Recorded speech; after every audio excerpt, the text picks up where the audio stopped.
not hearing the meeting. It's weird.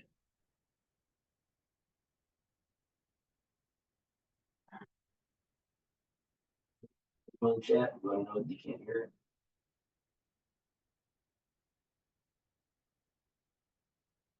Maybe they just hadn't turned it on or something.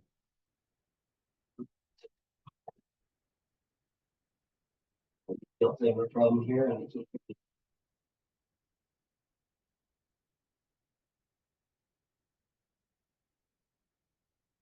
Chat.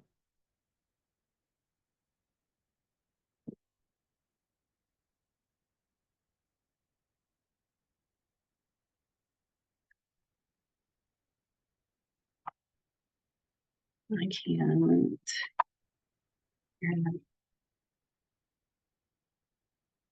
anything.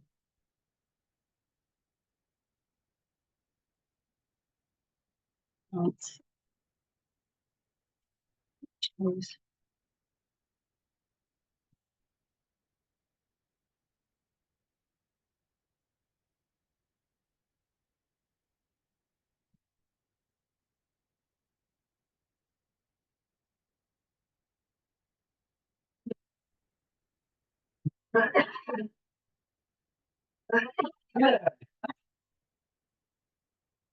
Oh,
I just texted Kimberly to let her know that we can't hear or see anything. Hopefully she gets it.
Yes, the buyer has received a 10-day opportunity to mutually agreed upon date or to waive the opportunity.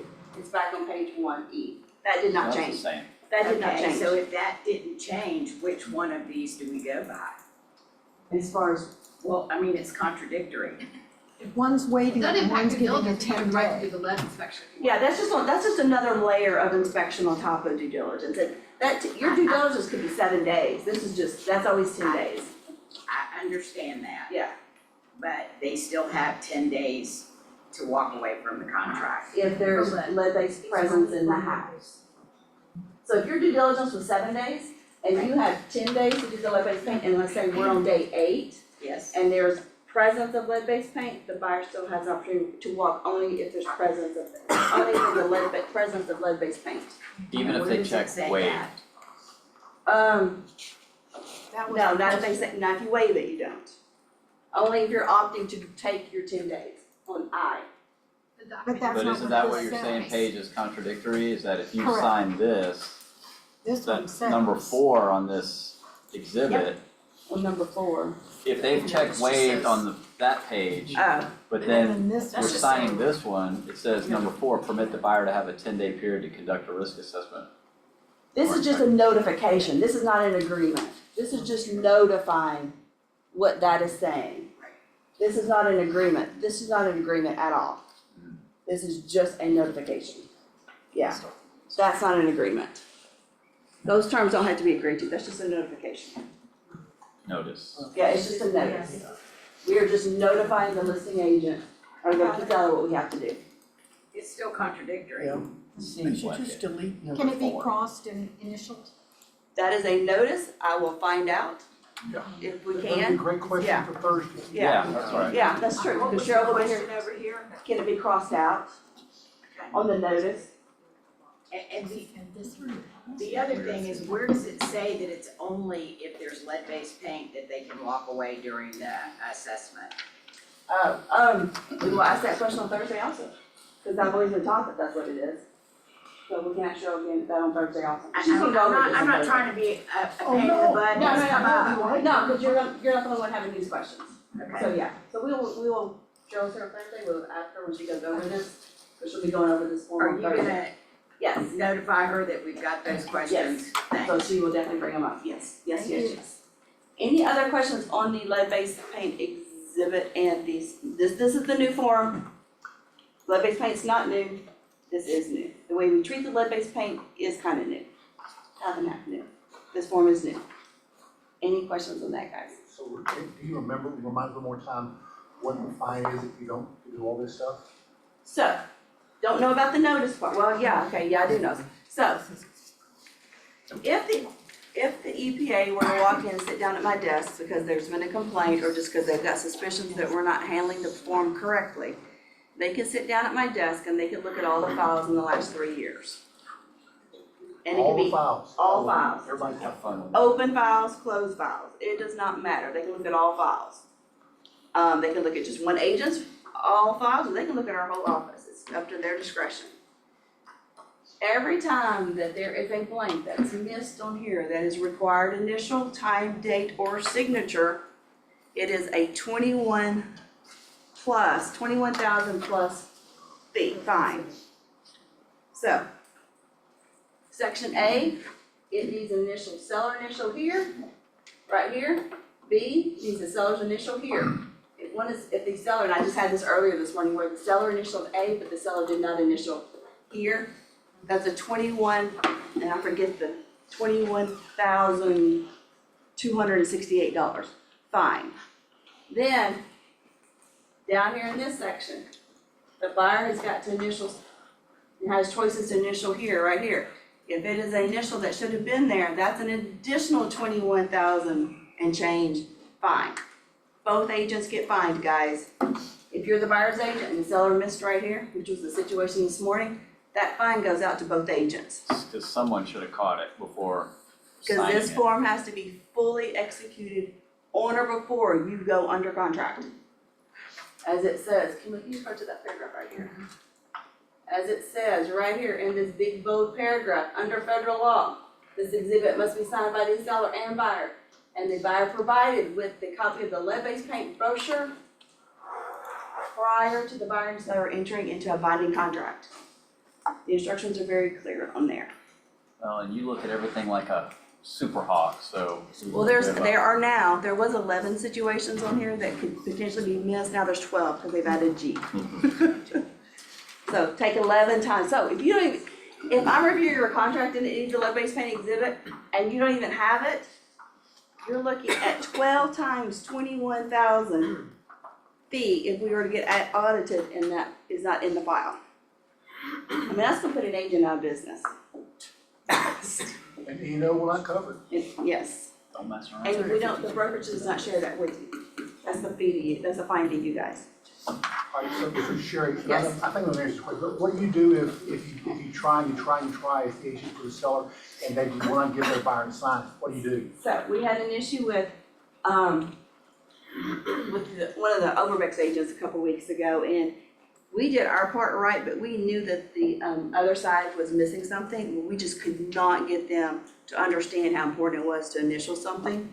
So I talked to Cheryl about it, and I think we talked about it in the last contracts call she did here too.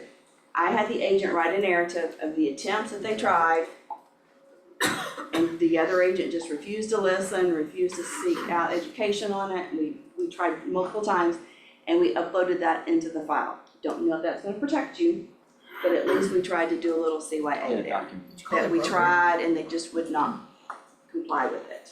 And I've heard from several attorneys, if you at least will note the files, here's what I did, I tried here, the better notes you have, the better for you. Yes, That does give you some protection. yeah, the better attempts, the more attempts you try to get it handled correctly. The fact that you have sat in, and that's the reason why, guys, we have these on the desk, especially today. If you've not scanned in that you've been here today, please do so, just because we are, needs to happen every team meeting and every class, but especially for today, because we're talking about this. Because we need to show that you've tried to come to education, you've tried to educate yourself on this, that you are being proactive in it. That would help in any of those type of situations also. That you try. All right, any other questions about it? All right. Are we lucky to have Sherry Webb with us? Sometimes. I am a pain all the time. And she enjoys that part of it, but we got to like, here's the cool thing, the guys, we're lucky to have her. And people tell me, well, Jim, I'm gonna go see if I can save $15 at another brokerage. I go, well, why don't you get in trouble over there? Maybe we should have the $15 back. Any other questions, for Sherry? Nope. All right, guys, You know where to find me? let's give her a hand, guys. This is something that some of you will be happy to see. People like me, it makes me tired to think about this. But anyway, guys, the March to Fitness, which I can use, win $2,000 prize. You check you get started by texting this number right here, and you will be able to go in and get your body mass done, and you'll be in a contest to see who can get the fittest in March. If you have a question about this, do what, Kimberly? I had a video, but it's not one of They did, there was no follow-up to last year's. Like, you participated and there was nothing that came back to tell you anything. I think so. You got to go back, you got to go by January 10th Yeah. to get your body scan. And then you go back at the end and do it again. It's fine. Yeah, I won it. Yeah. Only market matters, so that's why nobody else heard anything, okay? That's why there's no follow-up. But you don't because she get won. 2,000, it's split between female and male, and I think first, second, and third. So you don't get 2,000. Jim would have not won that, so, anyway, we should do it. Anyway, guys, just if you'd like to do this, please do this. It's optional course. Yes. Is that it? I'll send more out in my team meeting recap. I'll try to get this video to work. Good. So is that the last slide? Yeah. Okay, great, good. So guys, so I'm always amazed at people that set no goals, for their new year. They don't set any goals at all. And it's a statistical, solution to know that if the more precise you are in your goals, the better they are. Now, some people have got these elaborate ways to set goals. I'm not elaborate, that's just not me, that's the way I think. I like very simple goals, goals that you can define pretty quickly. So I've asked a couple people to come today, come on up front, guys, and Beth come on up, and Liz come on up, and Sahar come up front for us for a second, guys. And these people have used the Form 1 to grow their business last year, so let's start, and would you like to sit or stand? Because they're great. Sit. And you have to sit in the middle. I got it. Oh, that's great. Cool. Okay, first I want you to do is I want you to introduce yourself. Tell how long you've been here, and tell them what your goal was last year. Now, guys, a lot of this we're just learning right now to having to do this, so it's a surprise. I like surprises with it. All right, so let's start with you down there, Sahar. Introduce yourself and sort of tell about what your goal was last year. I'm Sahar. I started my 4th year in real estate, and last year was my best year. My goal was closing 22 units last year, and I could reach 20 units. Nice. I could double from my second, yeah.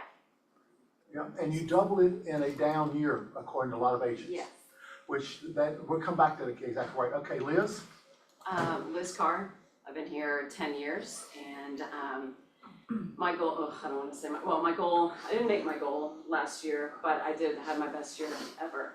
So I'll leave it at that, I'll leave off what my goal was, but I ended up doing, volume-wise, 9.4 million. All right, that's I amazing. haven't gotten to 9.4. before, so Wow. I was very excited. You should be. That's a great year. What about you, Yvette?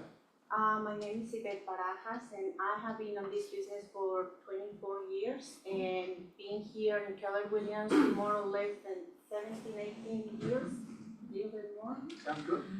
My goal for last year was to close 40 units. I closed 38.5 units. All right, how about a hand for that? And then my volume increased and passed my goal. I did 12 million, 7 and something more than that. And my GCI also, my goal was 350 and I achieved 363. Yes. How about a hand for that? All right, so guys, who out there beside these three right here knows what a 411 is? Tell me what a 411 is. Who knows what it is? Paige, tell me. Get somebody else. Okay, who knows what a 411 is? It's right If you don't here. know, it's all okay. It's right there. It's part of your goal. Somebody else. You take it on a weekly level, so that way you're not just waiting till the end of the month and look back at what you did. Each week you have activities that are gonna help you achieve that monthly goal. I like that. But it's broken into what? One yearly goal, and then that's broken into a monthly goal, and it's broken into a weekly goal. And guys, I think something that simple should be what we all do, but some people like to know, well, in order for me to hit my goal this month, I need to have 17 appointments, and in order to have 17 appointments, I gotta have 46 calls, and the 46 calls, I gotta touch another 100 people. My brain does not think that's too complicated for me. So guys, talk a little about how you use the 411 and to sort of get you, to guide you to have your best year ever. Sahar. So it really helped me a lot. It took like a year for me to learn how to do it exactly for myself to get result out of it.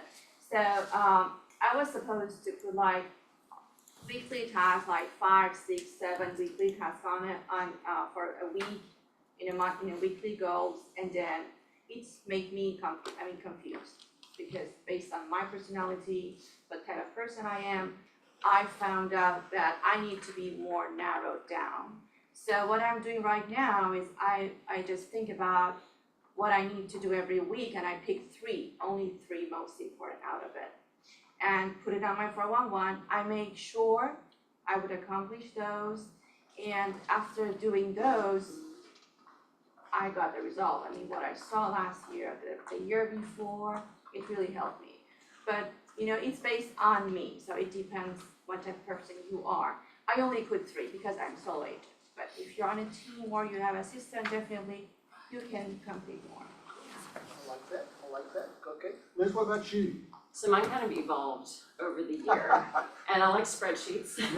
So I turned mine into a spreadsheet, and it's based off of, the formula, but I took my chair keeps swiveling, sorry.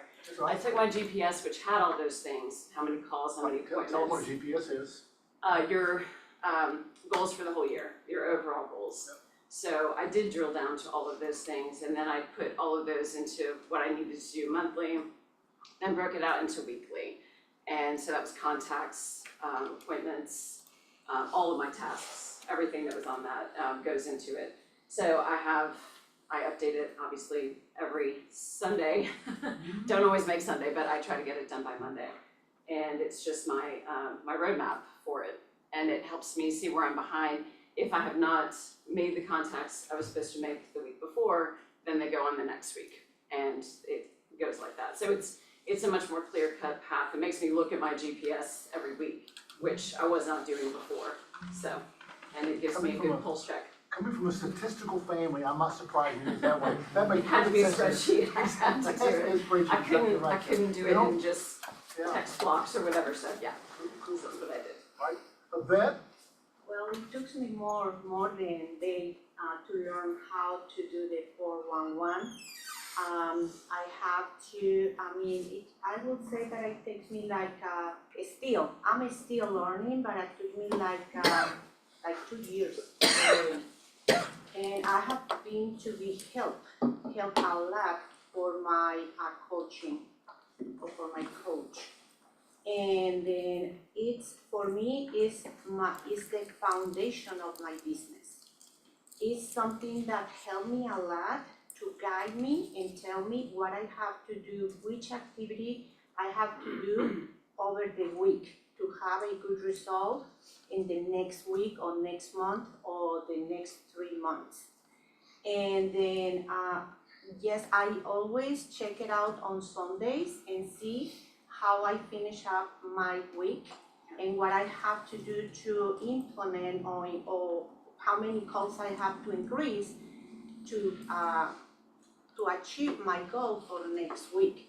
Because even though I put it on I am more like a book, I'm old school, and I always like to write it down because that is the way that I can feel it. And I know it's going to be a painful if I don't do it.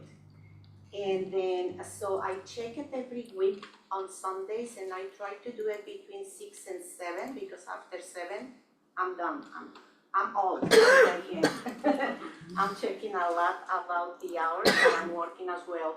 But anyways, it guides me a lot and tell me what are the activities has been working and what kind of activities I should implement on my 411 in order for me to see the results. It's the foundation of my business. right, so this year's over with, this year's finished, okay? How are you changing your 411 for 2025? What are you gonna do differently? And then we'll start with you this time. Yes, I'm going to be more focused on I prioritize my activities. I'm going to go first with my database using the BTV2 as a system to call your past clients. And also, we are very focused on open houses, 3 open houses per month. And then call expires and for sales by owners, and practice the scripts. Cool. Anything else? Well, my goal for this year, well, I don't know if you want me to say my goal for next year. Since the last one, it was increased, I increased it for 10%, I'm going to increase it for 15% because I hope my husband is going to help me a little bit more this year. He There you is go. on the showing part, it's a showing agent, and he is the one who is attending finally the inspections appointments. Nice. Which take me a lot of time.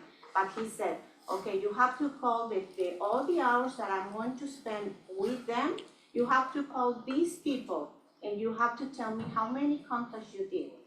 That is our deal. Having someone to hold you accountable. Yes. Cool, all right, cool. All right, Liz, what about you? I'm adding, as painful as it is, I'm adding accountability into my 411, so, thanks to Authoring, saying, well, how are you gonna be accountable? So, besides her, so I'm putting in the 5 p.m. protocol that we talk about, where if you haven't made your contacts by X time of the day, then here's what you're gonna do. I had none of that in my 411. So seeing it on visual as well, so I'm gonna start adding that in and what my goal will be if I haven't made my contacts. And so that's a big thing I'm adding. I didn't have any personal goals in there and I'm adding that this year. Doesn't help me, well, it all goes together, but I'm adding that, which wasn't there. So yeah. So, yeah, as Edith and Lee said, I'm just going to stick to my GPS more this year. I have 3 strategies, so I'm planning my 411 based on those 3 strategies only. My houses, my workshops, and my events. And my 411 will be based on that. So every week I put 3 tabs if I'm going to do my social media posts, making my DTD2 calls, and my events. And I'm sure I can reach my goals this year. Yes. All right, last but not least, what was your #1 place you found business last year? Number 1, where did you Great find, question. like, this was my sort of place where I went, where I found most of my business in For me? 2024. Yeah, yes. My workshops. Okay, tell us more about that. My first time home buyer workshop. So, in my community, I was the first agent maybe who started doing those. I was the newest agent and the only agent who started doing those. I started quarterly. So I did massive advertising through social media, through groups, Facebook, and I could encourage young buyers who were first-time home buyers to come over. I connected to a lender. We tried to just farm and, what can I say, work with people, work with young buyers just to see when they are ready, maybe next year, maybe this year, in 6 months. And that was maybe the best source of my business last year.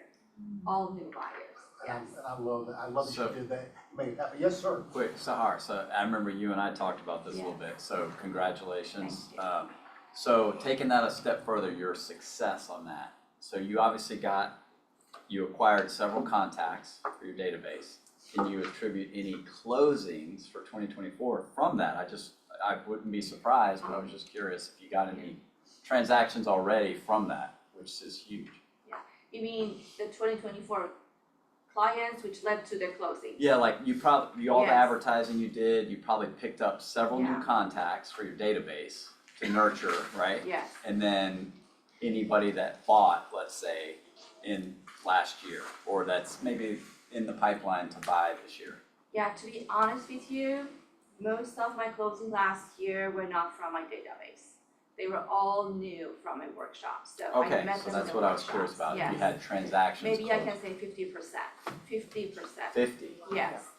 let that sink in, that's awesome.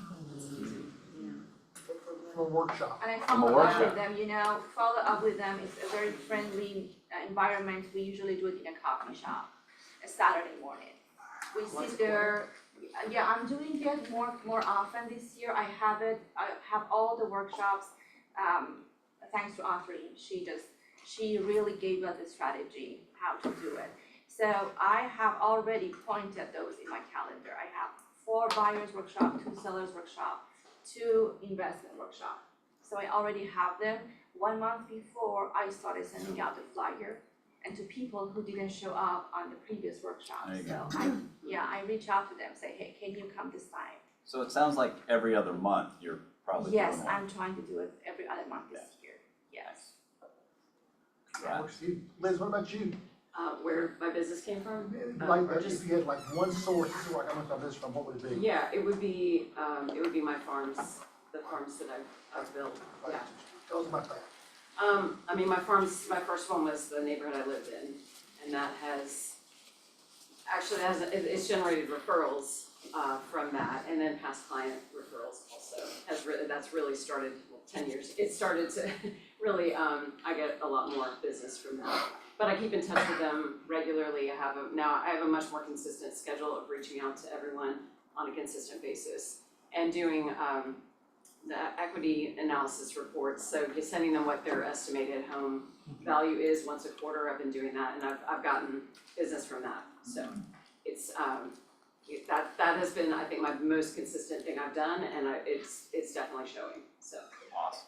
So that's Okay. good, yeah. Yvette, what about you? It was coming from referrals, 96% of my blessings coming from my referrals, past clients. I contact a little bit, I pay a little bit more, better, contact my database on 2024. And then a lot of referrals from there.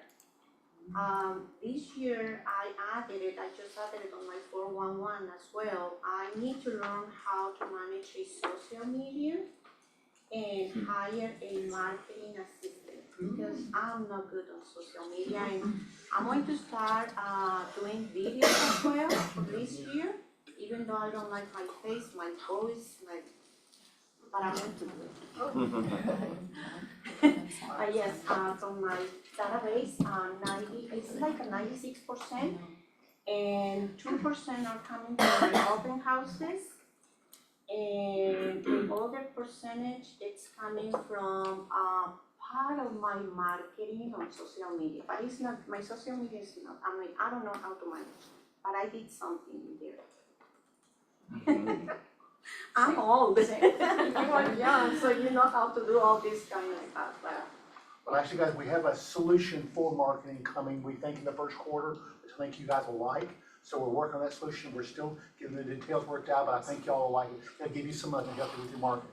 That's kind of, all right, so last but not least, guys, if I'm sitting out here and I have no goals that I've done for this year, and I want to get my 411 started, how would you tell me to start? Because you all three said it took you a while to get to it. So what would you tell me to do? I'm a new agent, I'm an experienced agent, and I don't have this, how do I use the 411? What do I do first? Oh, that is a great question. I always ask me about how should I fill it out this form. I highly recommend you to do the Life by Design, or they have as well a location form. It's where you can see how much money you need to survive personally and also in your business on two different ways. So find out how much money you need, so in that way you will be able to see how many units you have to sell and how much money you have to make. That is so important. Start with that, in my experience. Same, and we have the calculator, and we have all of that already done for us, so it will tell you how many listings you have to have, per month and all of that. So I always start with that, and the business planning clinic is always key to that. But and then from there you go to how am I going to find that business, and is it call it, whatever your method you want, if it's door knocking or open houses or whatever. But start with, definitely start with the numbers and then go from there. Great. Yeah, as Liz and Yvette just mentioned, this is the last part. So they have to start from the GPS and business planning, and then they have to prioritize their goals and just put the actions on the 411. And if you do not put it here, then you're not gonna do it, Right. It should be on your schedule. Yes.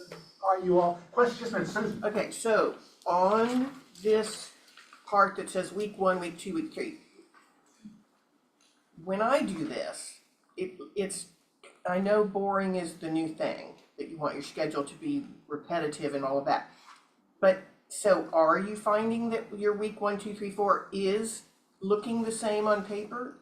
Even though stuff comes up, but that's your guide? Yes. Okay, And I have daily under each of the, like Monday, Tuesday, whatever, but okay. yeah. Okay, cause that's the part that kind of threw me off. It just, when I would do mine, I'm thinking, this is boring, this is repetitive, is it getting me anywhere? And so that's why I thought, maybe I'm not supposed to be doing the same thing every day. I think and that's up to you, but I think you are. I mean, Okay. because that's consistency. Okay, good, so I was doing it correctly then. Okay. Any other questions, you all? Anybody have a question? Question. All right, so who would like to do things that 95% of the real estate world is not doing? Come on, bro, come on, we'd like to hold your hands up, wouldn't we all, okay? If all you did was fill out this sheet right here, you just filled it out, even though you didn't do all the steps in this, you'll be doing what 95% of the realtors don't do. Almost nobody has a plan like this. The guys, it's simple to fill out, guys. Even if you just do that and put it on your mirror, you'll be ahead of 95% of the people that do not do it. So, any other questions of them? Let's give them a hand, guys. I love it. all of them, loan officers, all you guys come up for a second, and ladies, I'm sorry, come on up for a second. I've asked them to sort of take a minute and talk about why the rates are going up right now and where they see them going in the first quarter. And this isn't all the way at the line of scrimmage. So tell me what y'all think. Why are rates going up right now when they cut the rates last fall? Who wants to talk about that? Yeah, please. No, Well, I you think don't the have to. inflation, I Just think the joking. inflation is not as low as the Fed wants it to be, and so this year rates might not be going down as much as everybody was hoping for, but they still should be going down a little bit. So, what do you think about that? No, I think that's, in general, that's accurate. I don't think rates are gonna move a whole lot unless there's some unforeseen event. There's some things that have happened in the past, that were game changers. For example, COVID. Y'all heard of that? Yeah. The government intervention drove rates down, but there have been other times too where there were geopolitical events in other parts of the world. And it's called a flight to safety, where investors, the US economy was the cleanest shirt in the dirty laundry, if that makes sense. It's like everything looked bad, but it was safer here, so money flowed into US long-term investments, which drove rates down. But I mean, that could happen, but Yeah, I honestly, I think the same. We seem like we've found ourselves in sort of a homeostatic set point where the high sixes, low sevens is a really comfy spot that it just keeps getting back to that same exact area. And if you look at the past few weeks at least, it's been very consistently in the high sixes. And so unless we see something drastically change, I bet we'll see 2, 3, 4 maybe small drops throughout the year, and the forecast on that just keeps shortening, and it was keeps 5 saying less down and to less. 2, right? The Fed wants the inflation rate to be down to 2%, and they don't anticipate that happening until 2026. yeah, and they went from predicting 5 rate drops in 2025. Now they're down to 2. Yeah. So I mean, here's the thing, guys. The problem is the Federal Reserve is always looking in the rearview mirror. They're looking at events that have already happened, and so then they're trying to make future decisions, and they're behind the 8 ball. In my opinion, and this is by far the cheap seats, the models are screwed up. There's about 5 different inflation measures that they use that can be tweaked. Rates are around high sixes, and that's where they are. And I would just anticipate, if I were you, that that's where they're going to stay. And is it true over the last 30 years, I think is the barometer, that rates have averaged around 7%? Yeah, I think that's. I think it's low. I think it's in the 6s actually. Maybe the 6s, yeah. Yeah. But anyway, so this is, guys, pretty normal. All right, now, guys, this is not a political statement. This is just a question, okay? Some people say, well, with the new president, he may help rates fall.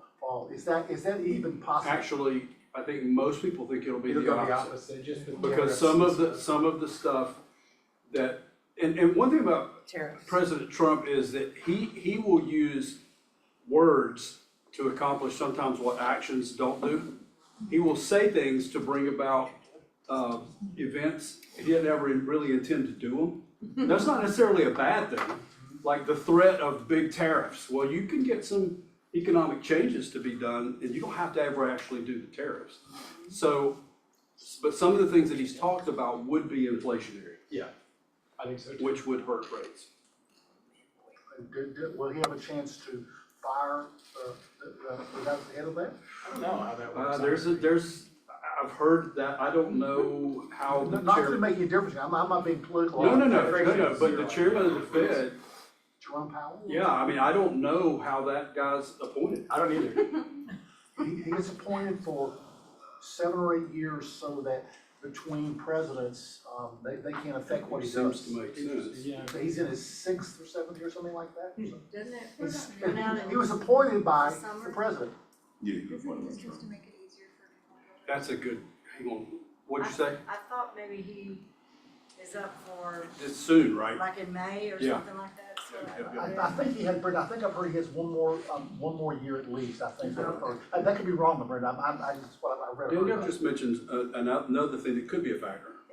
Yeah, I think that, Trump really supports new home building, and there's talk that he's gonna make it easier for home builders to to build quicker, or I'm not exactly sure And the build at details. affordable levels. too. Yeah, build Which affordably. would, Cause the By taking down the affordable price of levels, land? well, it would have to be, here's the thing.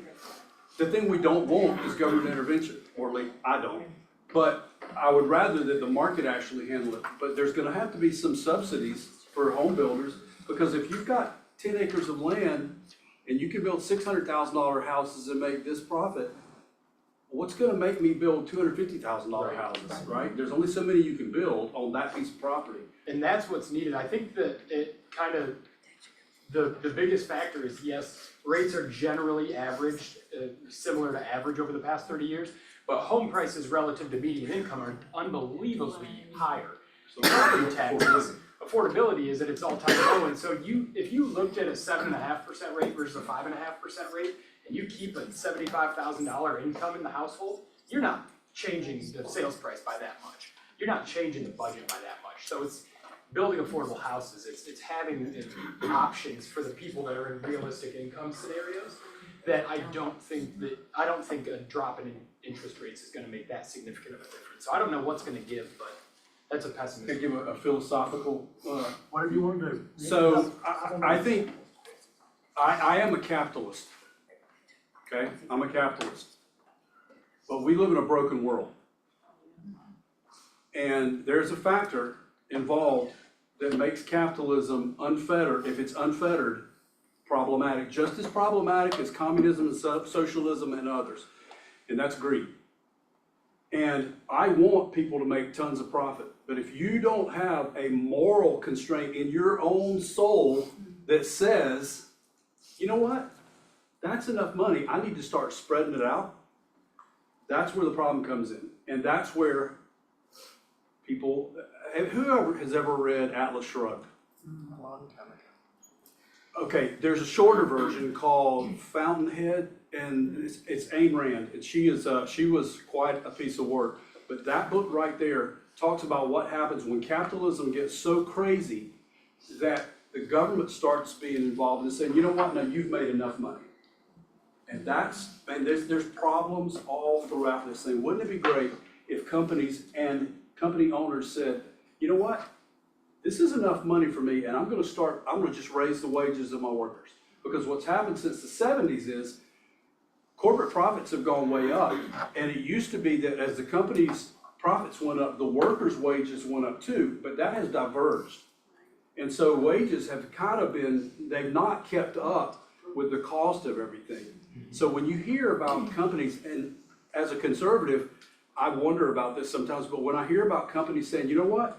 We're actually gonna raise our own workers. We don't want the government to tell us what to pay our workers. We're gonna raise the wages of our workers. I'm like, that's the way to do it. That's just my thought. Yeah, it's gonna be interesting, might be a cultural change. That's what happened in, the two-parent households that both parents were working. Yeah.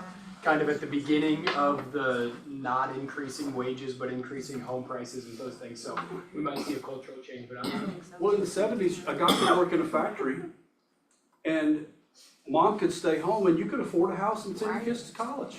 Drink 6 beers in the car. That was actually good government intervention. Guys, and so you don't see a lot happening in rates this year.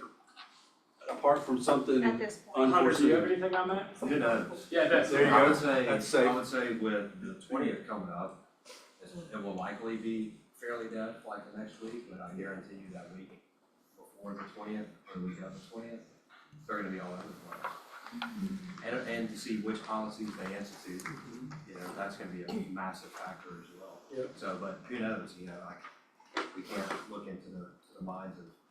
Guys, I'll tell you, two things that gotta happen sooner rather than later. We've gotta fix affordable housing. Yep. I mean, we've got to, because it was always, guys, so this was 35 years ago. I had a subdivision here in East Cobb. So I was selling houses. It was given to me. And the houses were 125,000. You know how many I sold in 90 days? 0. Because they just weren't selling that during that point, back during the 80s, they were not selling them. So guys, but the good news was someone bought those houses or and then they sold their house, and they moved up, and this one moved up. The people that can afford the lower end right now are becoming fewer and fewer, so we've gotta fix that. I didn't know how to fix it. You ready to hear this? If you, have a little hometown that you used to live in that is dead, in other words, there's no business there, go buy a house there. Just put it away and hold on to it, because at some point, people are gonna go back to little towns, and they're gonna be thriving again, because guys, we cannot build affordable housing in East Cobb, can we? Why is that? No more land. There's no land, or there's infill lanes, like, so guys, we cannot build it here, it's not possible. Even if we found 5 houses together, we can put them together, and we can build on that, but it's gonna be $1 million. And not many people can afford $1 million house, so guys, so we have got to fix how we're going to take care of first time home buyers, and it may be vertical. Well, but see, like my hometown, Hazelhurst, Georgia, there's nothing there. I mean, it has declined since I grew up there. You can go there now and buy a house for $130,000, $140,000. But the problem is I can only rent it for about $650 a month. It's not, the numbers don't work. But if it was, something like you said, buy it, hold on to it. But it's that velocity of housing, right? Where people sell and move up and sell and move up, and that's what's kind of just stopped, it seems like. Guys, you buy it for future, not because it's going to cash flow right now. You buy it for future. Sorry, it's a tickle. Sorry, everyone. So guys, if you can buy a house right now in your hometown, just hold on to it for your kids or your kids' guys, do it right now, because it will be worse, because we've got to go back to little towns because a lot of little towns are dead right now. I have my house, I grew up in Marion, Virginia, it's an acre and a half with an extra building lot on it, it's worth about $150,000. With the extra acre, with the extra building lots, so guys, so just, that's where to go right now. Does anybody disagree with that? No. No. And with the shift into work from home, the Yeah. availability for moving back into other places pops out. Boy, if we could incentivize, if there was some way to incentivize the repopulation of those rural areas, that would be huge. Put some Walmarts up. Walmart. We need more Walmart. I feel like it's number one, obviously. Here we go. Can we give them a hand for him finally coming in with that? All right, we have a lot of things going on this week. If you have not heard Mark Willis before, come hear Mark Willis. He's an amazing visionary. So come hear him, guys. Anything to talk about at all? All right, guys, welcome. Go do your 401. Yes, ma'am. Guys, every year we order calendars, and this year we have 200 calendars left. They are personalizable, and if somebody would like to have it, let me know. If you'd like to This see is it. Lilia. Yes. Yeah. Magnet calendar, yes. If you would like to see it. Oh, I've got one. You mailed me one. I know I did. I know it around everybody. You all, thank you all so much. We are dismissed. Thank you.